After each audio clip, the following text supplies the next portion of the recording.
जय श्री राम। श्री रामचरितमानस के बालकांड के दोहा नंबर 90 से आगे। यहाँ इस प्रसंग में देवताओं ने प्रभु श्री महादेव जी को शादी के लिए मना लिया है और अब सप्तऋषि जाके हिमाचल के पास विवाह के लिए पत्री दे रहे हैं। यहाँ पे इसी प्रसंग का वर्णन किया गया है। सब प्रसंगु गिरपति ही सुनावा, मदन दहन सुनि अति दुख पावा, बहुर कहु रति कर बरदाना, सुनि हिमवंत बहुत सुख माना। उन्होंने पर्वतराज हिमाचल को सब हाल सुनाया। कामदेव का भस्म होना सुनकर हिमाचल बहुत दुखी हुए। फिर मुनियों ने रति के वरदान की बात कही। उसे सुनकर हिमवान ने बहुत सुख माना। हृदय विचारी शंभु प्रभुताई, सादर मुनिबर लिए बोलाई, सुदिन सुन खतु सुघरी सोचाई, बेगी वेद विधि लगन धराई। शिव जी के प्रभाव को मन में विचार कर हिमाचल ने श्रेष्ठ मुनियों को आदरपूर्वक बुला लिया और उनसे शुभ दिन, शुभ नक्षत्र और शुभ घड़ी शोधवा कर वेद की विधि के अनुसार शीघ्र ही लग्न निश्चय कराकर लिखवा लिया। पत्री सप्त ऋषिन सोई दीन ही, गहि पद विनय हिमाचल कीन ही, जाय विधि तिन्ह दीन ही, सोपाती बाचत प्रीति न हृदय समाती। फिर हिमाचल ने वह लग्न पत्रिका सप्तर्षियों को दे दी और चरण पकड़कर उनकी विनती की। उन्होंने जाकर वह लग्न पत्रिका ब्रह्मा जी को दी। उसको पढ़ते समय उनके हृदय में प्रेम समाता न था। लगन बाची यदि सब ही सुनाई, हर्षे मुनि सब सुर समुदायी, सुमन वृष्टि नव बाजन बाजे, मंगल कलश दसहु दिशि साजे। ब्रह्मा जी ने लग्न पढ़कर सबको सुनाया। उसे सुनकर सब मुनि और देवताओं का सारा समाज हर्षित हो गया। आकाश से फूलों की वर्षा होने लगी, बाजे बजने लगे और दसों दिशाओं में मंगल कलश सजा दिए गए। दोहा। लगे संवारन सकल सुर वाहन, विविध विमान हो ही शगुन मंगल सुभद करहीं अप्सरा गान। सब देवता अपने भांति भांति के वाहन और विमान सजाने लगे। कल्याणप्रद मंगल शकुन होने लगे और अप्सराएं गाने लगी। शिव ही शंभुगन करहि श्रृंगारा, जटा मुकुट अहि मौर संवारा, कुंडल कंकन पहिरे ब्याला, तन विभूति पट के हरि छाला। शिव जी के गण शिव जी का श्रृंगार करने लगे। जटाओं का मुकुट बनाकर उस पर सांपों का मौर सजाया गया। शिव जी के सांपों के ही कुंडल और कंकण पहने। शिव शरीर पर विभूति रमाई और वस्त्र की जगह पर बाघंबर लपेट लिया। शशि ललाट सुंदर सिर गंगा, नयन तीन उपबीत भुजंगा, करल कंठ उर नर सिरमाला, अशिव बेश शिव धाम कृपाला। शिव जी के सुंदर मस्तक पर चंद्रमा, सिर पर गंगा जी, तीन नेत्र, सांपों का जनेऊ, गले में विष और छाती पर नरमुंडों की माला थी। इस प्रकार उनका वेश अशुभ होने पर भी वे कल्याण के धाम और कृपालु हैं। कर त्रिशूल और डमरु बिराजा, चले बसह चढ़ी बाजा ही बाजा, देख सिवहि सुर त्रिय मुस्काही, बरलायक दुलहिन जग नाही। एक हाथ में त्रिशूल और दूसरे में डमरू सुशोभित है। शिव जी बैल पर चढ़कर चले, बाजे बज रहे हैं। शिव जी को देखकर देवांगनाएं मुस्कुरा रही हैं और कहती हैं कि इस वर के योग्य दुल्हन संसार में नहीं मिलेगी। विष्णु विरंची आदि सुर बराता, चढ़ी चढ़ी वाहन चले बराता, सुर समाज सब भांति अनूपा, नहीं बरात दूल्ह अनुरूपा। विष्णु और ब्रह्मा आदि देवताओं के समूह अपने अपने वाहनों सवारियों पर चढ़कर बारात में चले। देवताओं का समाज सब प्रकार से अनुपम परम सुंदर था, पर दूल्हे के योग्य बारात न थी। दोहा। विष्णु कहा अस बिहस तब बोली, सकल दिशिराज, बिलग बिलग होई चलहु सब निज निज सहित समाज। तब भगवान विष्णु ने सब दिक्पालों को बुलाकर हंसकर कहा, सब लोग अपने अपने दल समेत अलग अलग होकर चलो। बर अनुहार बरात न भाई, हंसी करे हैं पर पुर जाई। विष्णु बचन सुनि सुर मुस्काने, निज निज सेन सहित बिलगाने। हे भाई, हम लोगों की यह बारात वर के योग्य नहीं है, क्या पराये नगर में जाकर हंसी करवाओगे। विष्णु भगवान की बात सुनकर देवता मुस्कुराए और वे अपनी अपनी सेना सहित अलग हो गए। मन ही मन महेश मुस्काही, हरि के बिंगे वचन नहीं जाही, अति प्रिय वचन सुनत प्रिय केरे, भृंगी ही प्रेरी सकल गण तेरे। महादेव जी यह देखकर मन ही मन मुस्कुराते हैं। विष्णु भगवान के व्यंग्य वचन दिल लगी छूटती नहीं। अपने प्यारे विष्णु भगवान के इन अति प्रिय वचनों को सुनकर शिव जी ने भी श्रृंगी को भेजकर अपने सब गणों को बुलवा लिया।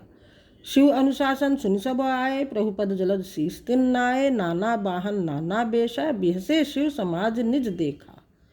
शिव जी की आज्ञा सुनते ही सब चले आए और उन्होंने स्वामी के चरण कमलों में सिर नवाया। तरह तरह की सवारियां और तरह तरह के वेश वाले अपने समाज को देखकर शिव जी हंसे। को मुखहीन विपुल मुख काहू, बिनुपद कर को बहुपद बाहू, विपुल नयन को नयन विहीना, रिष्ट पुष्ट को अति तन खीना। कोई बिना मुख का है, किसी के बहुत से मुख हैं। कोई बिना हाथ पैर का है तो किसी के कई हाथ पैर हैं। किसी के बहुत आँखें हैं तो किसी के एक भी आँख नहीं है। कोई बहुत मोटा ताजा है तो कोई बहुत ही दुबला पतला है। छंद। तन खीन को अति पीन पावन, को अपावन गति धरे, भूषण कराल कपाल कर सब सद्य सोनित तन भरे, खर स्वान सुअर श्रकाल मुख गण बेश, अगणित को गने, बहु जिनस प्रेत पिशाच जोगी, जमात बरनत नहीं बने। कोई बहुत दुबला, कोई बहुत मोटा, कोई पवित्र कोई अपवित्र वेश धारण किए हुए है, भयंकर गहने पहने, हाथ में कपाल लिए हैं और सबके सब शरीर में ताजा खून लपेटे हुए हैं। गधे कुत्ते सूअर और सियार के से उनके मुख हैं। गणों के अनगिनत वेशों को कौन गिने। बहुत प्रकार के प्रेत पिशाच और योगिनियों की जमातें हैं, उनका वर्णन करते नहीं बनता। सोरठा। नाचहि गावहि गीत परम तरंगी, भूत सब देखत अति विपरीत, बोलहि वचन विचित्र विधि। भूत प्रेत नाचते और गाते हैं, वे सब बड़े मौजी हैं, देखने में बहुत ही बेढंगे जान पड़ते हैं और बड़े ही विचित्र ढंग से बोलते हैं।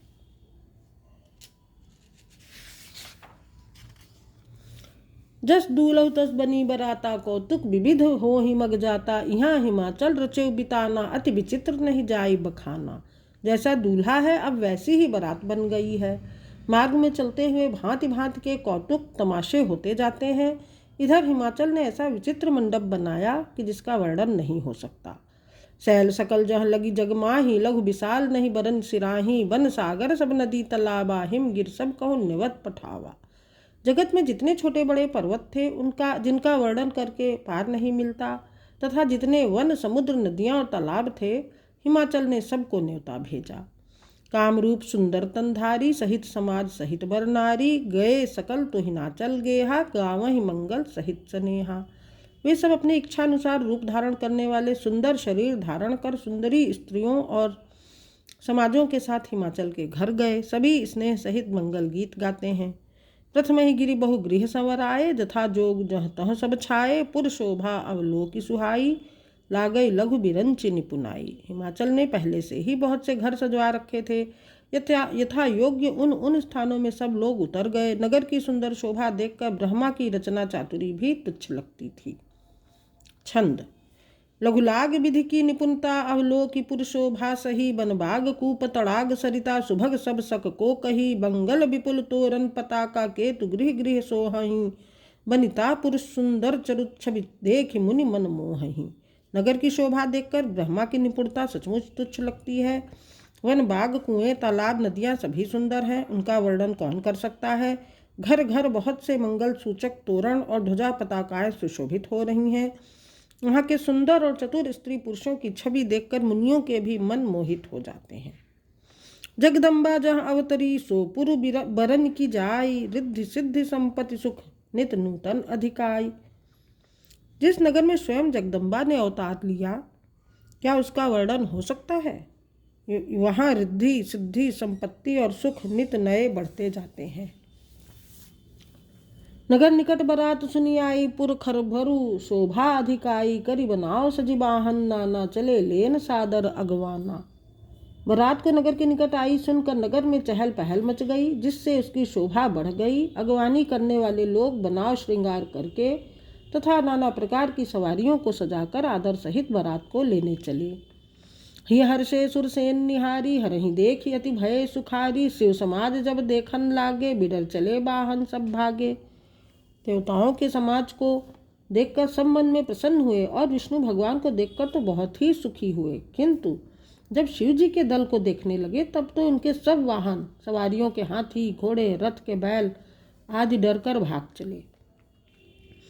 धरि धीरज तह रहे सयाने, बालक सब लय जीव पराने। गए भवन पूछे पितु माता, कहाँ बचन भय कंपित गाता। कुछ बड़ी उम्र के समझदार लोग धीरज धरकर वहाँ डटे रहे। लड़के तो सब अपने अपने प्राण लेकर भागे। घर पहुँचने पर जब माता पिता पूछते हैं तब वे भय से कांपते हुए शरीर से ऐसा वचन कहते हैं। कही काह कही जाय न बाता, जमकर धार की धौ बरियाता। बरु बौराह बसह असवारा, ब्याल कपाल विभूषण छारा।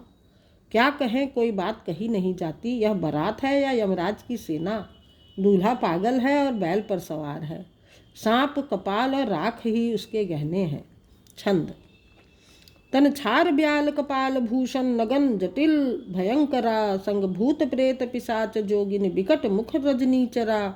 जो जियत रही बरात देखत, पुण्य बढ़ते ही कर सही। देखी ही सो उमा विबाहु घर घर, बात असी लरिकन कहीं। दूल्हे के शरीर पर राख लगी है, सांप और कपाल के गहने हैं। वह नंगा, जटाधारी और भयंकर है। उसके साथ भयानक मुख वाले भूत प्रेत पिशाच, योगिनियाँ और राक्षस हैं। जो बारात को देखकर जीता बचेगा, सचमुच उसके बड़े ही पुण्य है और वही पार्वती का विवाह देखेगा। लड़कों ने घर घर यही बात कही। दोहा। समुझ महेश समाज सब जननी, जनक मुस्काही। बाल बुझाए विविध विधि, निडर होहु डर नाहि। महेश्वर शिव जी का समाज समझकर सब लड़कों के माता पिता मुस्कुराते हैं। उन्होंने बहुत तरह से लड़कों को समझाया कि निडर हो जाओ, डर की कोई बात नहीं है। दोहा नंबर 95। जय श्री राम। जय श्री राम।